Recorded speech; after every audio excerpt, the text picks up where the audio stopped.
السلام علیکم بچوں، میں آپ کی ٹیچر نصرت محبوب یو پی ایس پنگلا آج آپ کو 8ویں کلاس کا اردو پڑھانے جا رہی ہوں جس میں سے ہم نے سبق لیا ہے۔ اب آج کا سبق جو لیا ہے وہ ہے جابر بن حیان۔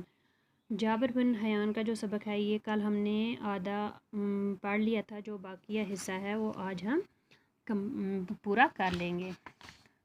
تو چلیے بچوں، ہم آج کا سبق شروع کرتے ہیں۔ جابر ہی نے مدنی تیزاب ایجاد کیا۔ تیزاب ایک نہایت ہی کارآمد کیمیا ہے۔ قلمی شورے کا تیزاب یعنی نائٹرک ایسڈ ایجاد کرنے کا سہرا بھی اسی کے سر ہے۔ یہ جو نائٹرک ایسڈ ہے یہ ایک قسم کا تیزاب ہے، یہ بھی کس نے ایجاد کیا؟ جابر بن حیان نے۔ نائٹرک ایسڈ بناتے وقت اس کے کافی برتن ضائع ہوئے۔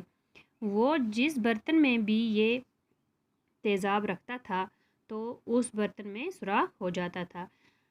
نائٹرک ایسڈ بناتے وقت جب جابر بن حیان نے اس نائٹرک ایسڈ کو جن بھی برتنوں میں رکھا ان میں سوراخ ہو جاتا تھا۔ اس نے طرح طرح کے برتنوں میں یہ نائٹرک ایسڈ رکھا لیکن سب میں سوراخ ہو گئے۔ جابر نے اس بات کی پرواہ نہ کی بلکہ قسم قسم کے برتنوں میں اس تیزاب کو جمع کرنے کی کوشش کی۔ اس کوشش میں اس کے تمام برتنوں میں سوراخ ہوئے۔ اس کے پاس چاندی کی ایک کٹوری تھی۔ اس نے تیزاب کو اس کٹوری میں جمع کرنا چاہا تو اس میں بھی سوراخ ہو گیا۔ اب اس کے پاس سونے کا ایک برتن بچا تھا۔ اس نے اسے بھی آزمایا۔ سونے کے اس برتن میں تیزاب کا کوئی اثر نہ ہوا۔ جابر کے پاس جو بھی برتن تھے وہ ان میں سوراخ ہو گئے۔ اس کے پاس ایک چاندی کی کٹوری تھی تو اس میں بھی سوراخ ہوا۔ اب کیا بچا تھا؟ جابر کے پاس ایک سونے کا برتن، تو جابر نے اس میں بھی تیزاب ڈالا لیکن وہ اس کٹوری میں تیزاب کا کوئی اثر نہ ہوا، اس میں کوئی سوراخ نہیں ہوا۔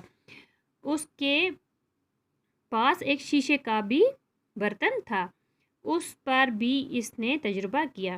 اب جابر نے کیا کیا؟ اس کے پاس ایک شیشے کا برتن بھی تھا، اس میں بھی تیزاب ڈال دیا۔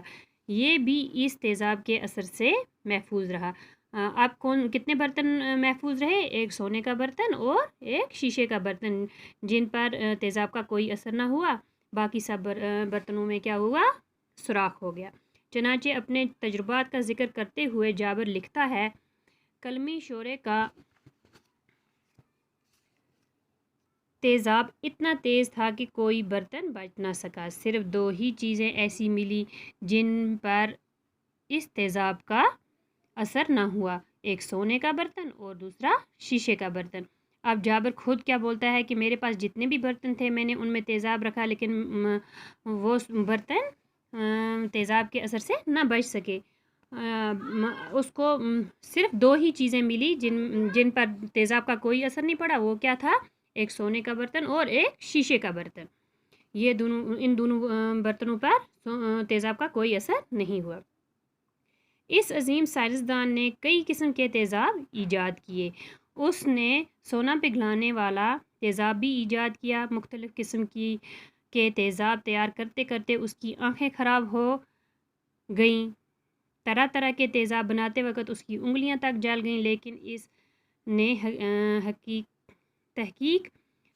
نے تحقیق کا کام نہیں چھوڑا۔ وہ اپنے تجربات کرتا گیا، نہ تو اس نے اپنی انگلیوں کی پرواہ کی اور نہ ہی اپنی آنکھوں کی پرواہ کی۔ جابر بن حیان دنیا کا پہلا سائنسدان ہے جس نے علم کیمیا یعنی کیمسٹری میں تجربات کو اہمیت دی۔ اس نے تمام زندگی تجربات میں صرف کی۔ علم کیمیا کو جابر نے بہت کچھ دیا۔ کوفہ کے اس عظیم سائنسدان کو علم کیمیا یعنی کیمسٹری کا بابا آدم، جسے ہم انگلش میں کہہ سکتے ہیں فادر آف کیمسٹری، تسلیم کیا جاتا ہے۔ تو بچوں، یہ جو جابر بن حیان سبق ہمارا ہے 8ویں کلاس کا، تو یہ یہاں پہ کمپلیٹ ہوتا ہے۔ کل ہم اس کے کوشچن کریں گے۔ یہاں پہ میں نے کچھ مشکل الفاظ لکھ کے رکھے ہوئے ہیں تو ان کو آپ لکھ لیجئے، میں پڑھتی جاؤں گی اور آپ لکھ لیجئے۔